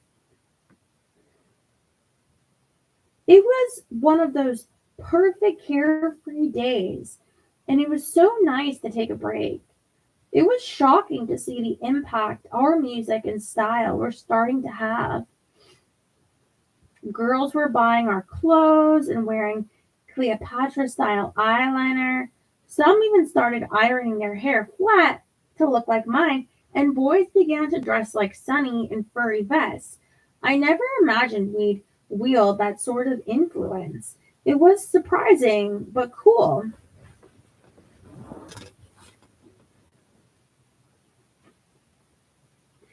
The fans are like an invading army. Yeah, didn't they like throw a phone at BB Rex's face or something? Like, do what I want, bitch.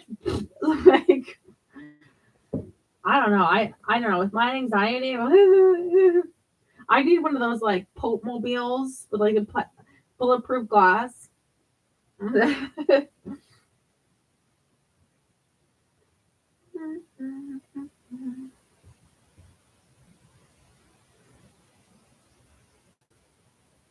I only ever witnessed that kind of adulation we seemed to be getting on one occasion, sometime before we were famous, when we were standing in the hallway backstage at the Cow Palace in San Francisco Bay Area.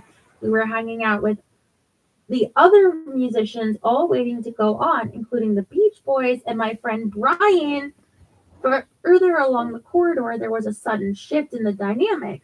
Whoever or whatever was coming seemed to be creating their own weather system, and people pressed back against the wall as if physically affected by what was passing. As it did, I caught a glimpse of someone in sequins swishing past in a tornado of perfume and hairspray. It was Tina Turner, followed by her husband Ike, but the energy was all hers. I was It was so powerful. Tina and I were friends longer than most of our fans have been alive and well into her 80s. She never lost that incredible presence. I miss her mightily. Sonny was determined to make me a star as bright as Tina was back then and continued to be, but he sensed that world events were already changing the dynamic of our industry beyond its control.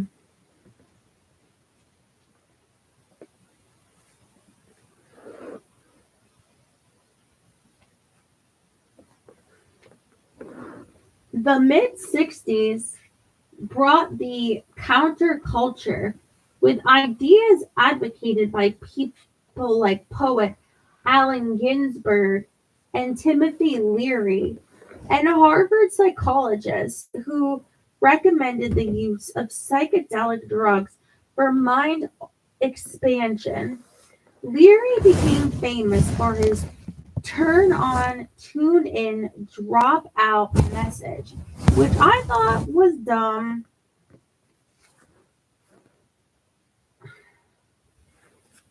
I never took drugs, and the idea of taking acid didn't turn me on. I was already pretty tuned in, and I had no intention of dropping out. So, while everyone else was tripping, playing acid rock, or marching in the streets to protest the Vietnam War, Sonny and I were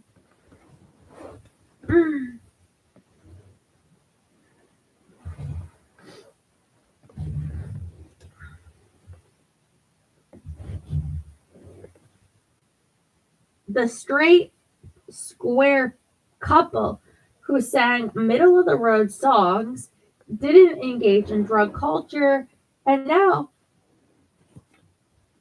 in the era of free love, we became uncool for being married. Sonny was never a march in the streets kind of guy, but for some reason, he felt compelled to abandon his anti political stance and released a statement condemning the use of marijuana, which made us look like a part of the establishment and alienated our younger fans. I didn't want to smoke pot myself, but I didn't care if other people did. My uncle smoked pot, and even my mother sometimes did. Him speaking out against it struck me and our audience as so uncool. Drugs might not have been our thing, but I was far more liberal in my views and didn't agree with telling people what they should or shouldn't do, especially as Sonny previously insisted that we avoid radical causes, knowing it would fall on deaf ears. I didn't tell him how ridiculous I thought it was to do the PSA. His anti drug stance seriously backfired because our record sales dropped almost immediately and offers began to dwindle. William Morris even switched us from the musical concert department to the personal appearance department, which we knew was the first nail in our coffin.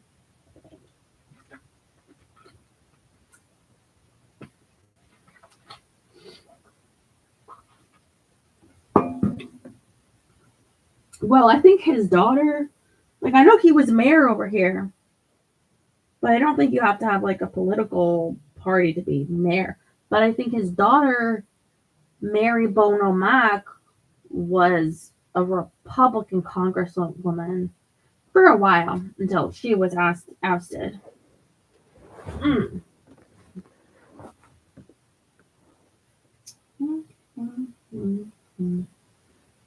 Keeping us relevant in the public eye required a great deal more time and energy after that. The more Sonny took on, the moodier he became. Looking back, I think some of his mood swings at the time were could have been because he was starting to abuse prescription meds.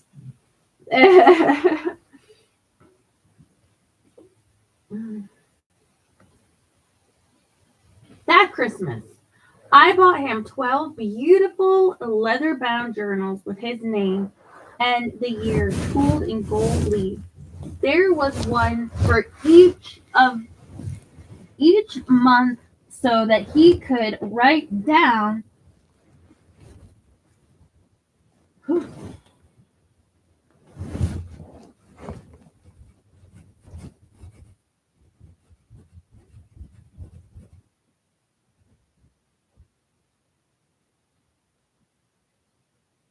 a record of our time together. I secretly hoped that writing down his feelings might help lift him out of his darker moods. And right he did. So much so that he'd wake me up in the middle of the night to read me what he'd written. Just as he had with his songs, urging me to listen to something he thought was profound. When I'd nod off, he'd shake me again. Wake up, Cher, you have to hear this. He continued to write his thoughts in those journals, and I would leave them lying around for me to find. Like she's supposed to go through his journals. Every so often, I'd add my own comments as a way of communicating with him indirectly, and he'd write something back. It's strange that the notebooks became the way we expressed ourselves to each other. For some reason, he was more open to my opinions when I wrote them than when I said them out loud. It wasn't until years later that I was shown an entry from the late 60s as it appeared in a book Sonny published. It moved me deeply. Sonny wrote, "Today is my 33rd birthday. I am never sans Cher. She lives inside my body. Cher is truly a star from the top of her head to the bottom of her feet. Thank God I have Cher. She is my stabilizer. She is my generator too. She is my reason." I wish I'd known how he really felt because I never would have guessed that in a million years. And that is the end of chapter 13. Of chapter 12. We pick it up on chapter 13 tomorrow, which is called Good Times.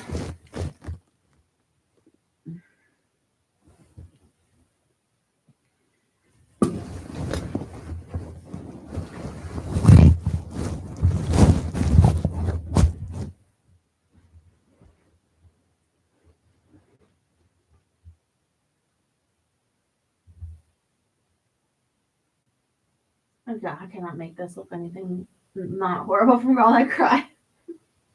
I'm so sorry. maybe one of them eye patches. I did calm down a bit though. Reading it did help me. I know somebody said, "Well, maybe you should not be do live stream," but it's like, to me, I consider like that's like letting the terrorist win. That you can't even do anything, and you can't create, can't like, even if you had to like.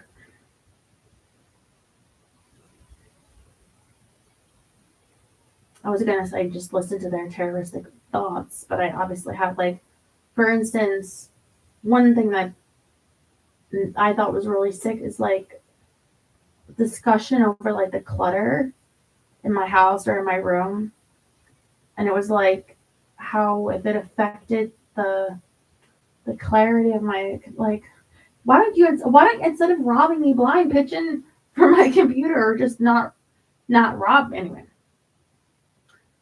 But what hurt with that was like, one thing was like, I worked so hard every single day for my page that they robbed from that I didn't have the time to get rid of the clutter, to clean and think, because I trying to make enough money to survive by putting on my page every day. Meanwhile, they were stealing from me. So it was like, in effect, what you're complaining about is also because of you. And that's just like hurtful. Like, I'm hoping that one day the hurt gets a little bit better. I'm hoping that there'll be some good to come of this. Because right now, I'm telling you, like, I'm scared I'm going to wake up tomorrow. My heart's going to be in the regular beating again. And maybe at one point this week, like, I'll get it, like, try to get a referral to a cardiologist about this. Like, I'm afraid of psychologically and therefore physically, like, what this is doing to me, what this is going to do to me. I'm not in a good place. But I'm telling you, I'm trying whatever I can.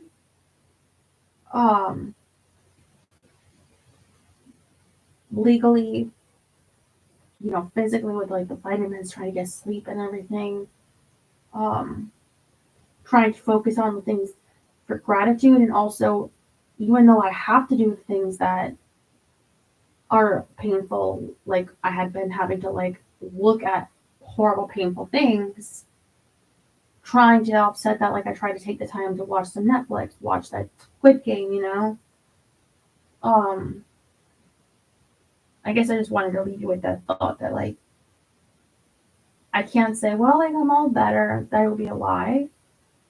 I can only say like I'm trying, and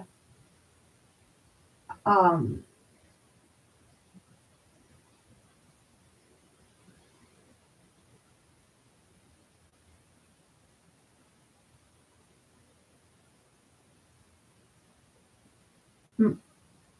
having that site, if this is something, this is their specialty, this is what they do, that's a team, like that has to be something. And also like the other legal things I've done, and it's costing me money, it's costing me a lot, but at least I could point to that at the end of the day and say, well, Stella, you're hurting, but you did good today, you did something. And even though I wasn't able to do the date night tonight, I can do it again because I did this site tonight, and when's it gone. Anyway, with that, I say, um, I love you very much. I will try to look actually presentable tomorrow. Get some sleep. To go let the dogs out, and I don't know what time it is, and I gotta clean myself up. But thanks for being here with me, helping me calm down a bit. See ya. I see you tomorrow. Love you.